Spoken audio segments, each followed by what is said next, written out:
Alright, so let me fill you in on what I've done so far. I remounted the hard disk and water block, and I originally had this the silver tray being used to mount it, but because of the top portion here sticks out so much, you could see that. So I thought it might look cleaner just to have the black background without having the contrast, and just have the block with the hard drive there. Now I also added LEDs. These are UV LEDs that are in the block, and I also, in order to save on all the extra connectors, I repinned the power to that with some of the Molex pins, and I'll actually we're going to splice them together and plug them in directly into the Vertex power supply using the standard connector, so I won't have any patch cables or anything. So again,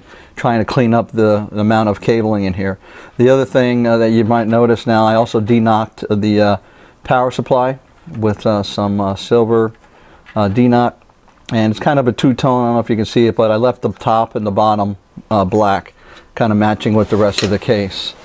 The other thing that you see that I did here is I mounted the XSPC LCD temperature displays.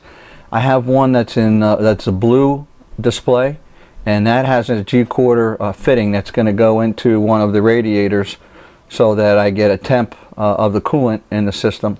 And the other one is a white one, and that's an air temp, so you can see what the temp in the case is. So, and then the other thing that I did, as you can see, I mounted them. I found a tray. This is one of those pencil pen trays, and actually it was a little bit longer, but it happened to have the right dimensions for fitting inside of the stock bracket that comes with the S3. Again, I also took out the 4 SSD mounts because they would have stuck out further, although if I could have used it to mount it in there, but again, I think it looks cleaner just having the black in the background, and then this is like a pewter or silver kind of color. But I cut it out, and actually it's great. It was stiff enough, and I was able to get it centered as best I could and trimmed it down. So I think that came out pretty decent. And that's a laying around the house mod. I was originally going to go out and get some aluminum and cut the holes and do the whole thing, but I think that came out good. So I still got to trim and polish some of the stuff down, but it fit in there. And the same thing with that. The leads I spliced together and put into the right pins to be able to mount directly into a connector that fits right into the power supply, so I don't have any splices for that either. So that's a couple of things that I've been doing, really cutting that down. That's not really something that mod was pretty straightforward. I did not videotape any of that. So next up now, I think what I'm going to do is mount the motherboard and the SSDs. I'm going to use, this is a mount that has the stealth SSDs that would mount underneath here. So I'm going to go ahead and mount those because I need to also sleeve and dress the SATA cables going from the motherboard to the drives. So that's what's coming up next. I'll show you the motherboard and the SSD mounting tray assembly, so you can see how it's done in the S3. Alright, so now I'm going to mount the 2 SSDs underneath in the stealth tray, the stealth SSD mount. So I'm just going to remove 4 screws here.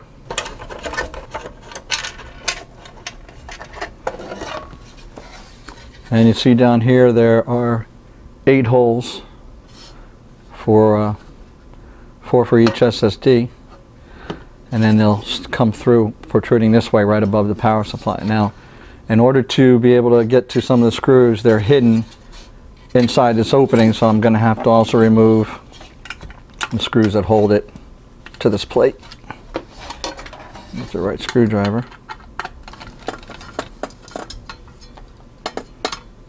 Alright. Now, K-Slabs provides screws to mount to the SSDs. So I'm going to now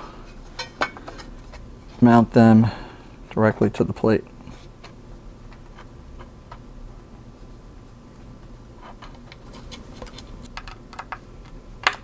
Alright, so we have the SSDs mounted there. Now I'm going to mount them back into the tray here.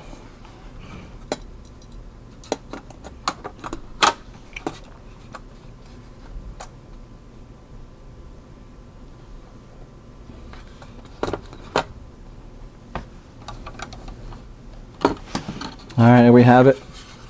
2 SSDs mounted in the stealth position, and then the tray gets mounted right back here. And all I have to do is run the SATA power and the SATA power down here, and then the SATA data cable up to the motherboard. So the next thing I think I'm going to do right now is I'm going to mount the motherboard right on top of the tray. Alright, so we have the motherboard about ready to mount the block on it. I'm using the nickel plexi EK Supremacy block. You might notice that it is a CSQ design, but it doesn't have the frosting. That's because I polished it off, and it looks pretty good because this also now matches the RAM block that I have, which is also CSQ but clear. So that's going to look good. This is the orientation I'm going to put it on the chip. I do have all of the pieces out to mount it, and except I took away the parts that the LGA 2011. This is an AMD backplate, so we're not going to need this. Put that out of the way. And these are all the posts and the pieces needed for the 1155 setup. And then the other thing that we're going to have to do is use this plate, but peel off and use the right gasket material for it. So I'm going to do that in a second. And one of the things, if you're interested, I did do an open box, so I'll put a link up for the open box of the EK Supremacy block. And even before I mount all that, what I'm going to do now is I like to clean off, since I had the stock Intel heatsink on this when I was testing it. I'm going to use some Arctic Clean. I like to clean off my blocks, especially if they've been used before. So I'm going to do that real quick. Just clean it off good, make sure I don't have any issues. I've not used this block before, so I'm not cleaning it. I don't need to. But if it was used, I would definitely do that.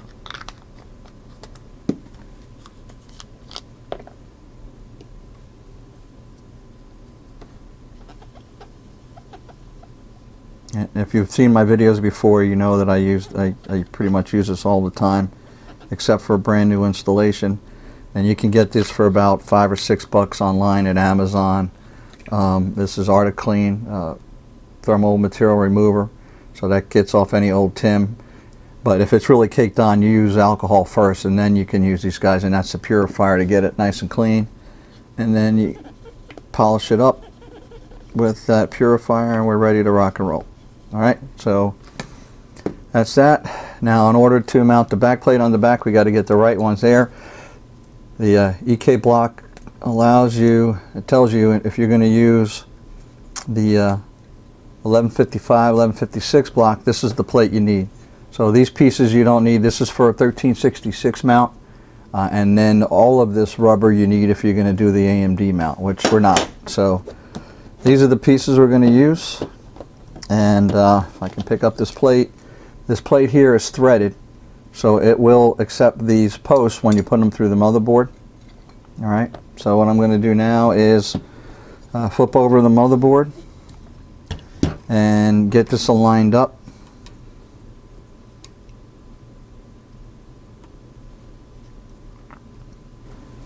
So when I was aligning up the brackets and this insulating piece down here, these two pieces right here on the motherboard were making the rubber piece protrude up, and it wasn't a nice flat installation of this bracket. So now that I have that, it's a nice flat installation, and now I can finish the mounting it. So I had to notch out this basically a kind of a U here, so that it fits in between the motherboard bracket and it doesn't sit on top of those. So now we're ready to go ahead and mount this plate. So we'll get it aligned up.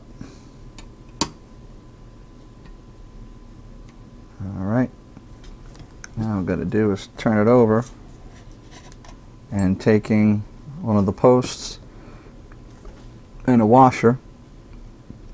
Let's see if I can get one started.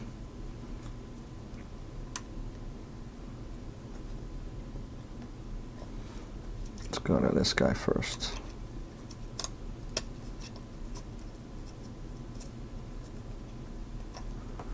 That's one.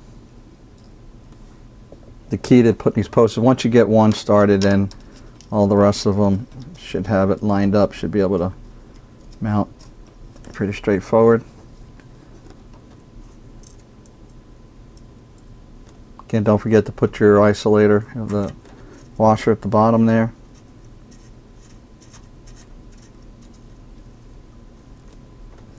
And then I'm going to come back and tighten them around now once I have them installed.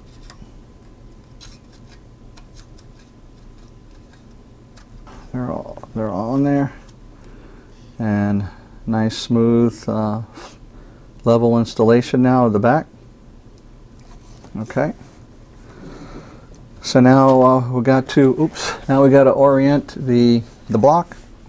Now coming up, this motherboard is going to be sitting on the tray like this. This is to the back of the S3.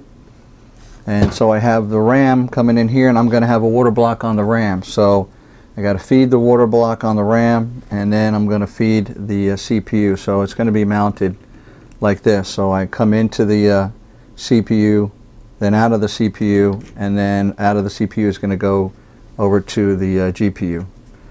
So let me get some thermal paste applied. And also EK recommends doing the line method, so that means putting about, I don't know, 2 centimeters or so a line of thermal compound on there.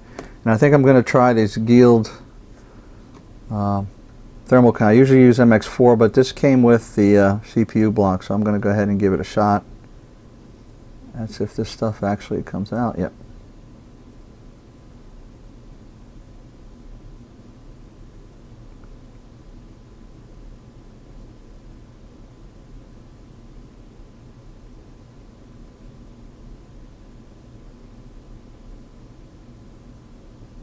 So that there is the line method.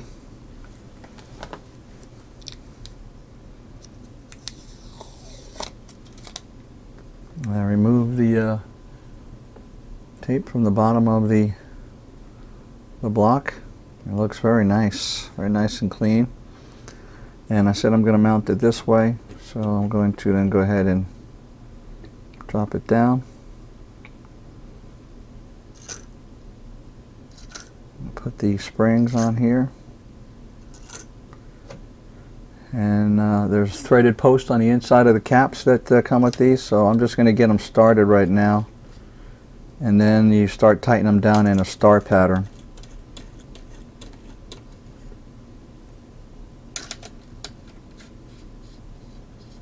Alright.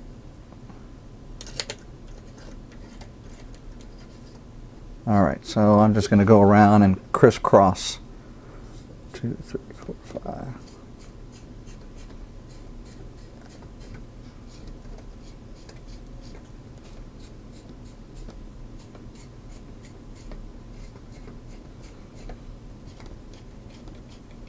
I try to give it the same amount of turns.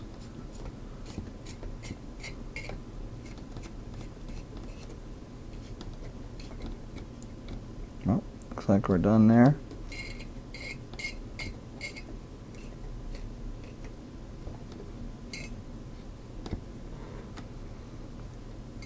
Alright, we have a CPU block installed. Nice smooth installation on the back. Alright, and next up then is to let's take some of this Kingston Hyper Beast and put the EK Dominator RAM block on top. But first I have to take these skins off and mount the Dominator plates that will allow you to mount this block on there. So let's take a look at that real quick. I'm going to go ahead and mount the motherboard to the tray with the screws supplied for mounting them. One of the things I did is, because of the space, the tightness of space and routing of cables in this S3, in order to mount the EPS cable, it is kind of centered in the middle of the board in the rear. So I knew I had to take it off the back, but the window is right here. And although there's a little space to come around here, I didn't want these cables, you know, coming down around through here. So what I decided to do is run it underneath the motherboard. So they're nice and loose, they're not pinched, and the way I measured the cables, I made the ones farthest to the end a little bit longer so they would come off a little more naturally, and then that way it gives me room to dress them along the side here and also get the SATA cables in. So they come around, and I don't know if you can see, they come right down to the point on the power supply that it belongs. So I just realized that as I was about to mount the motherboard to the tray, I forgot that I needed to route these cables, and I was hoping it would fit without causing any pinches or pokes into the wire, but everything's good. So there's room for me to adjust. So when I put the side panel on, this will be here. I'll have some SATA cables coming off. I got other cables that got to go in too. So those cables are probably going to come around here. Hopefully I don't have to come around the loop here, but anyway, that's where we are right now. And now the next thing is to go ahead and put the RAM together and get that mounted. Okay, now that we have the EK Dominator adapter plates mounted for the on the Kingston Hyper-Beast RAM modules, we're now going to install the EK RAM Dominator ×2 block on top of them. So in order to do that, I've got some Guild Extreme thermal paste. I have the screws that are going to need it to secure them to the top of the RAM blocks, and then the tool. So let me get the motherboard situated. We'll get them installed, and I'll take you through that real quick. One of the things I want to do is I have some alcohol. I'm cleaning off the bottom side of the Dominator block because I touched it a million times with my fingerprints. Alright, I'm going to install the RAM stick onto the motherboard. And now the second one.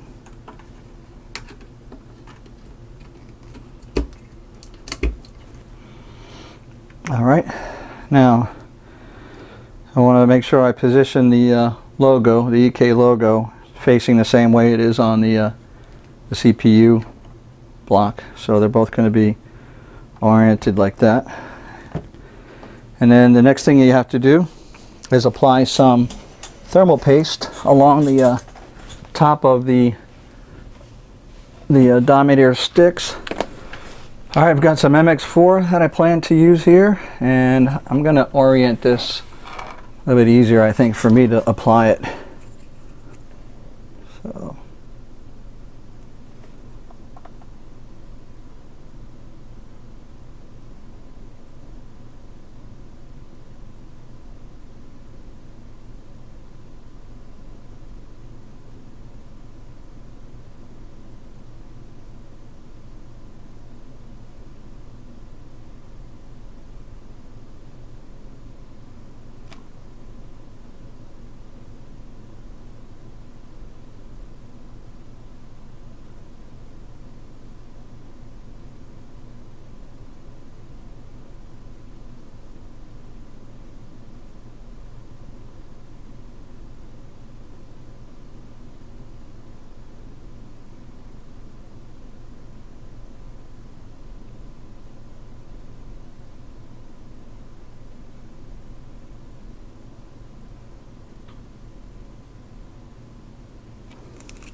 alright, so this one I got much better.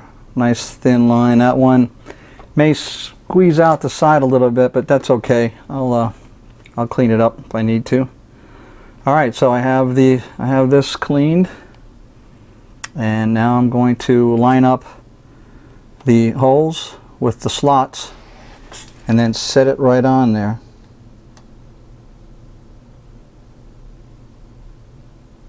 There we go. Now I'm going to do my best to put the tack to Allen head screws in here.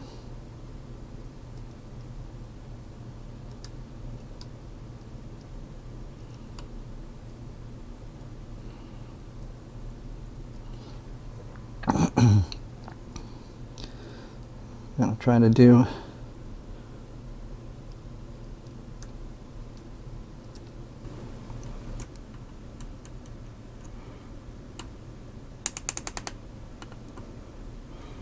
now. It tends to want to slide a little bit. I don't know why that is.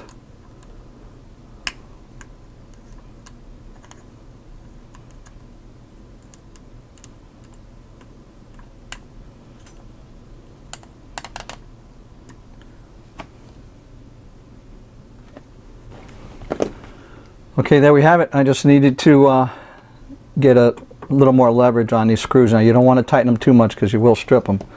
But there we have it. There is the Dominator EK RAM block on the Kingston Hyper Beast modules modified with the Dominator EK Dominator adapter modules for RAM. And it's sitting alongside of an EK Supremacy CSQ nickel plexi water block, but modified to have the frosting removed.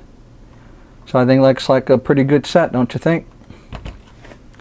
Alright, so now to get this installed in the system. Alright, there we have it installed in the S3. Just the 4 screws around the perimeter of the tray to install it.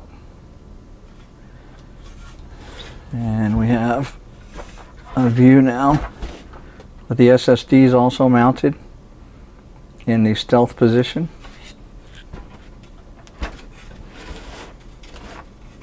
And a view from the other side. Alright. Alright, next up, some cable measuring. And then pretty soon we're going to get ready to check out some plumbing to make sure that that bottom section is working fine, because once I pair this on the top, if I've got to get to any kind of leaks in the bottom, it's going to be a beast. So we're going to check that guy out individually, and then we'll do the rest of it once I have confidence that there's no problems with the bottom. Alright guys, we're getting to the point where it's about time to secure the pedestal and the top together of the S3. Just to give you a look around, so we've got the hard disk and the water block for the hard disk mounted, the LEDs wired, the LCD displays also mounted and cabled up. We've got the motherboard, the CPU and the RAM blocks mounted. We have the blocks and the positioning for the reservoirs lined up. There's still some adjustments that I'll need to do there, but most of that's in place. I'm close to being able to do that, but one of the things that I really need to do is to make sure that I have no leaks in the lower portion of here, and I don't want to find that out when I have it all together, just to find that I have a leak and I have to disassemble it. So what I plan to do here is going to remove the top, and then I'm just going to test leak the bottom chamber. So that's the rads and all the fittings down there. So let me take off the top portion here, and I'll show you what I plan to do to check that out. All right, in order to create a small loop that I can check the leaks down here of all of this plumbing and piping that I have, what I'm going to do is create basically a mini loop. What I'm going to do is I'll use a small res. I have a small 150. I borrowed the top off of the 250 that's going to go in here. And so what I'll do is I'll screw down this portion right here, just like I normally would. So I have this guy here ready to go, and then what I'm going to do is I'll block this guy off. So basically I have an offset I'm going to use right now that I'll put on here. And I have a stop. So I have that blocked off, so any coolant that backs up here will not come out. So this will be the feed, and then coming out of the radiator right here I have some tubing and a fitting that I'll bring up and go into the top of the reservoir. So let me put these guys together here. It's just some fittings that I have available, and let's get the loop together. And then actually in the top of this reservoir I have 2 other openings, so one will be used to be the fill point, and then we'll connect up the power to the pump, and we'll check out this loop down here, make sure I have no leaks and everything's nice and tight, and if that's all good, then we'll continue on with getting the rest of the putting the S3 top on here and finishing up the assembly of the system. Alright, so I had enough tubing and fittings to actually create that mini loop that you see there. What I did here is I had some Tygon tubing, and I actually had a 45-degree compression fitting right here. That's what I put here. And so instead of using just a straight out and creating some kind of kink, I came all the way up and around into the res. Yeah, I know this is a little flimsy, but that's because there's a lot of, it seems to be, but it's actually in there, and that's because the pump is held down on the bottom by Velcro to keep it in place. Now remember, once this is inside this frame, I have supports for the reservoir, so this does move a little bit, but it was designed that way based on all the types of fittings I have here. But we'll see if there's any leaks. We'll find out soon enough.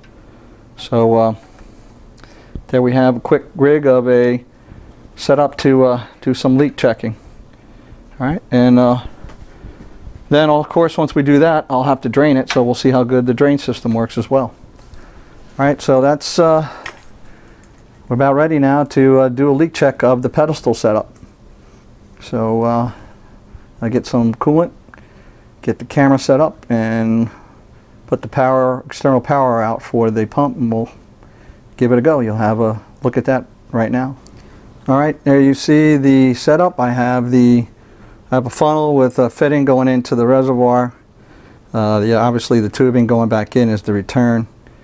And hopefully I have all that temporary pieces up there nice and tight. I have some distilled water, and we have here, don't have it connected up yet, but here's the power for the pump. All right, what I'm going to do now is fill up the res here and get some coolant in there and see if we've got any regular gravity leaks going on.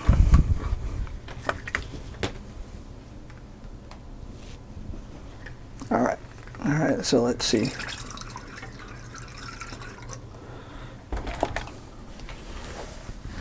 Let me get my spill rag ready, since I already spilled a little bit. Alright.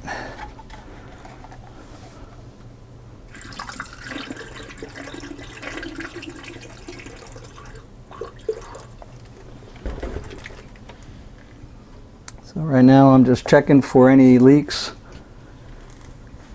from any of the fittings. Right now we've got the coolant going through the for the D-plug down into the top of the pump, and then of course when it actually starts pumping, it's going to bring it back out into this 280, and then come across this Aqualink piece down here to the bottom of this rad, and then ultimately it's going to make its way back out here and out the top. So right now we're just filling the loop. I don't see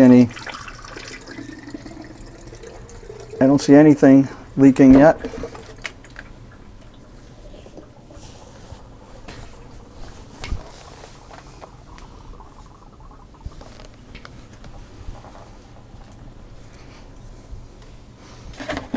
We'll keep on going.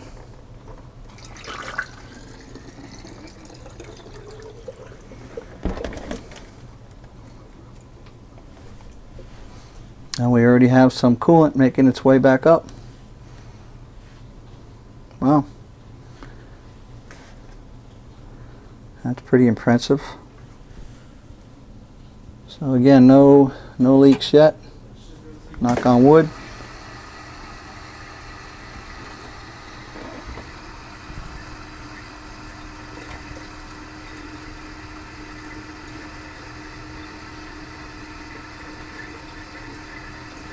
Obviously there's a lot of air still in those rads.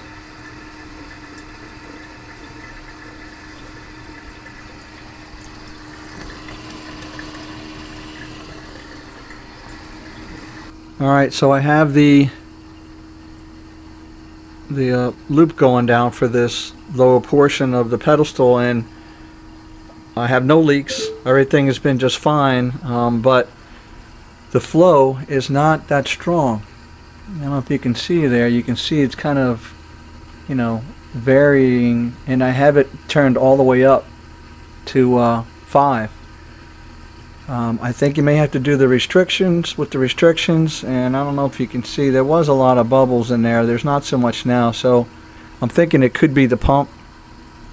Alright, so yeah, no leaks, so that's a good thing, but I'm gonna have to drain it and replace the pump and see if that improves anything. Okie doke. Let's do that piece. Alright, so I have the drain adjusted out. I have some drain tube connected to it going all the way down into a distilled water jug, and so I'm going to go ahead and see how well the drain works in this. And I believe it is the pump, but so I'm going to try that first, but of course I got to drain it first before I can do any of that. So I'm going to go ahead and get her loose now. And she's working like a champ.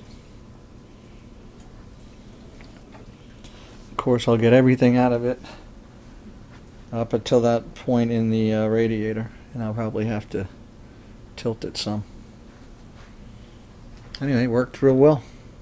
Nice drain setup.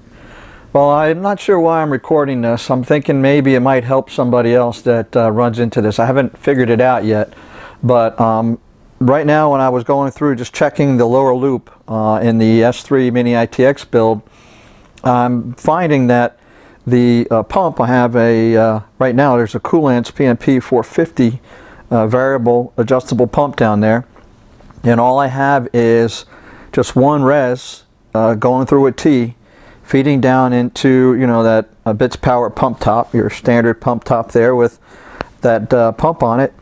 And it feeds up, goes into the top of the rad on the right. It comes out the bottom across an aqua link and goes into the you know, same rad, a UT 280, a UT 60 280 rad on the other side, and then it comes out and it feeds back into the reservoir. So basically that's a simple little setup just to make sure I had no leaks.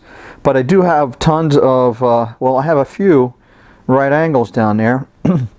And for some reason, my flow is not what I expect it to be. I expect it to be pretty strong, especially with the pump turned all the way up to 5. Now I had this, I had an XSPC pump, same thing, a D5 pump, basically the same specs. Most of them are all the same, and it was also not coming out too strong. And let me show you. I'm going to go ahead and turn the pump on. I have the you know, external power connected to it, and then I'll take the camera off and show you the little loop. But I have had major loops before with this pump, and not you know, not had any problems. So you can see right in the tube the coolant just starting to come in now. So now you would expect that flow to be pretty strong. Now if I let it go for a few hours, it does get stronger, but it shouldn't be like that. At least I don't believe, not in my experience. So let me take this off and I'll take you through the loop, and then I'm going to try some things and see if I can figure out whether, I can't believe it's the pumps. I think there's some kind of restriction. So as you can see, I mean, I just have a funnel where I was adding the coolant into the reservoir. That pipe is really just to, you know, direct the flow and not splash really. But I only have you know, coolant in there just for leak checking. So you see that the flow is not super strong. Alright, and then it have it going in, and it goes into this fitting, into that T block there, and then over into that T. That's a T that's made by Phobia. Now the plan is to have the res on the other side too, doing the same thing. And it feeds down through that, comes down directly into, oh, there is a right angle right there, because I need it lined up in the position where it's at to fit right in the upper part of the case. So it goes through, you know, 2 right angles, and then it feeds the pump right there, and then the output comes out of right to the right, the front of the pump top, and then comes up, goes through two more right angles and into the rad, comes out of the rad, goes through that aqua link. This is just a drain port, and then goes through the rad and comes out here, right here, and then feeds up and around. So, but that kind of flow is not what I would expect. Much stronger, and the pump is set on 5. So what I'm going to do right now is to see maybe if this T, you see how small it is, if maybe, you know, just the restriction from there is causing it. So I'm going to take this off and mount it right onto, directly on top of there, and then all I'm dealing with is what, 1, 2, 3, 4, 5 right angles in that set of the loop. So we'll see if that has a significant impact on it, and if not, I have some other pumps to try. I do have a MCP 355, which is supposed to be very good static pressure and stronger pump, and I have another pump that I could try too, but let's do this first and see if the problem has to do with all of these tight turns that the flow has to go through down here. Alright, so now I'm going to do is take that off and move it, remove this, and just put it right on top and see what we get. Alright, I now have the just the reds going straight down into the loop. Yep, I need to put something up there to keep it from being pushed back by this tube here. I'm just going to wedge this towel in here for right now, see if it keeps it straight. Okay. Alright, so now I'm going to turn it on and let's see what kind of flow we get. And all I did was I removed this out of that portion of the loop. Now I don't see, you know, there's still potential for good flow, so I don't know. Let's see.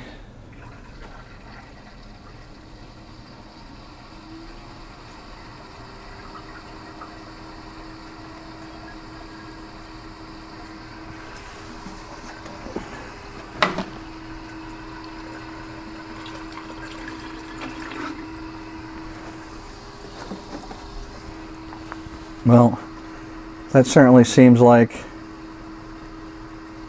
it's got a pretty good flow. It's getting a bunch of the air out.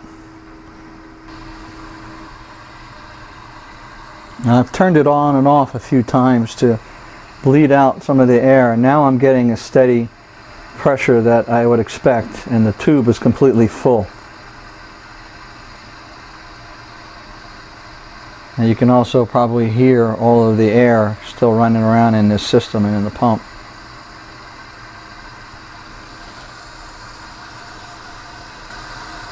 Now this is a steady flow now. That's what I would expect.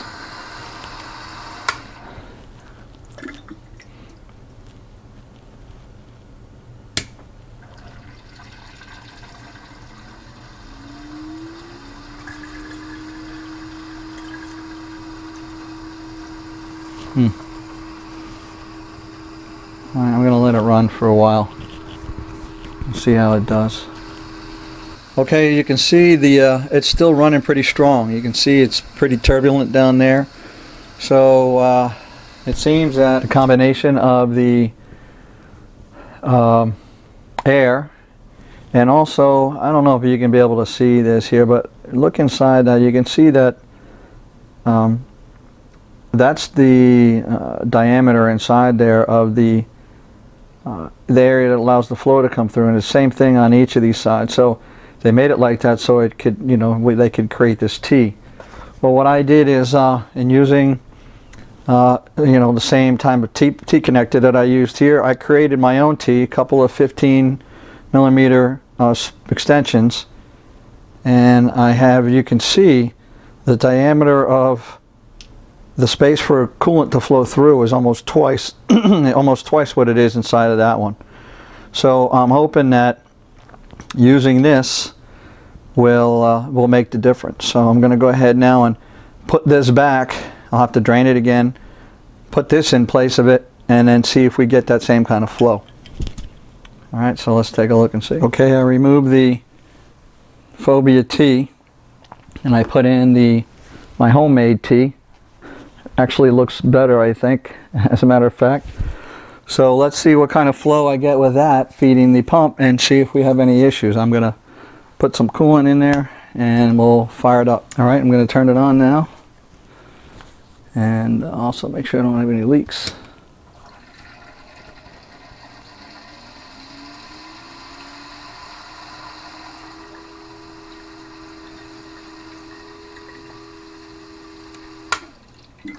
Now I'm going to turn it on and off like I did before to get some of the air out.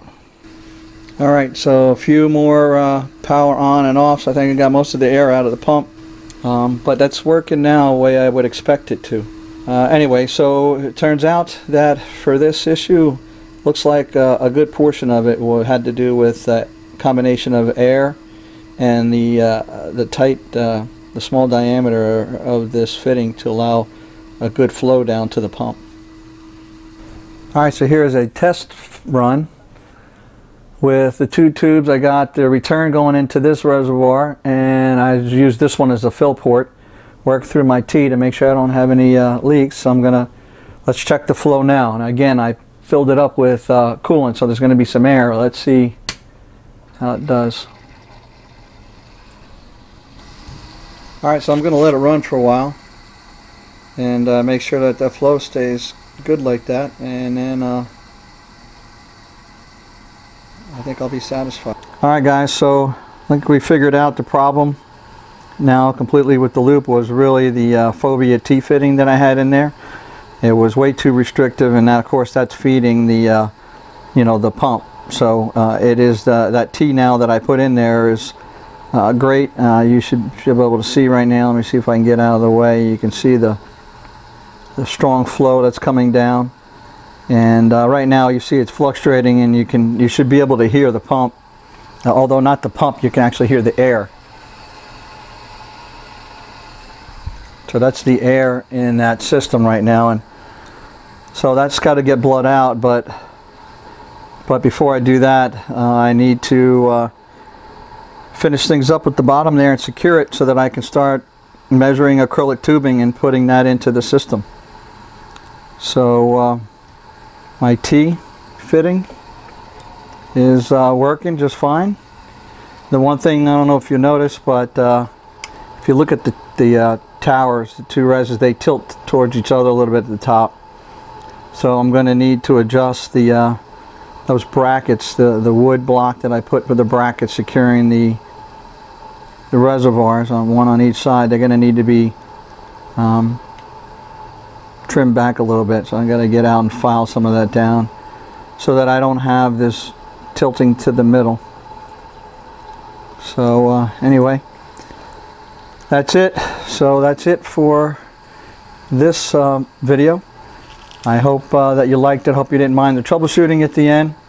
And if you did like it, please like and favorite. And if you're so inclined, please subscribe. That's it from Ron's a Nut. Thanks for watching.